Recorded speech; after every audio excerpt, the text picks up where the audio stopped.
Narinig niyo na ba yung plastic bottle analogy? Ang mga hindi pa nakakarinig, ganito siya nag-work. Tanggalin lang natin ang takip. Itong plastic bottle na to, ito yung potential na binigay sa ni God.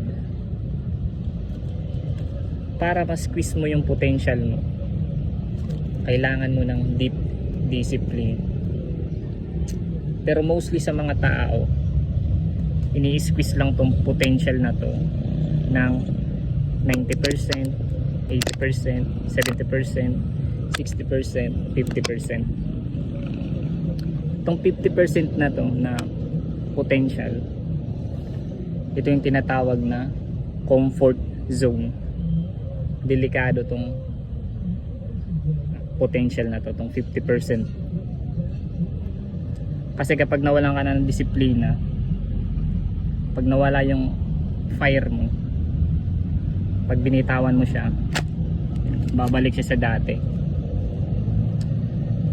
Para ma-squeeze mo tong bote na to ng 100%, kailangan mo ng deep discipline.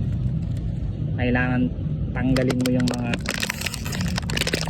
anchor sa buhay mo para ma-squeeze mo siya ng 100%. Kapag na-squeeze mo siya ng 100%, no choice na si God, bibigyan ka ulit ng panibagong bote na may mas malaking capacity.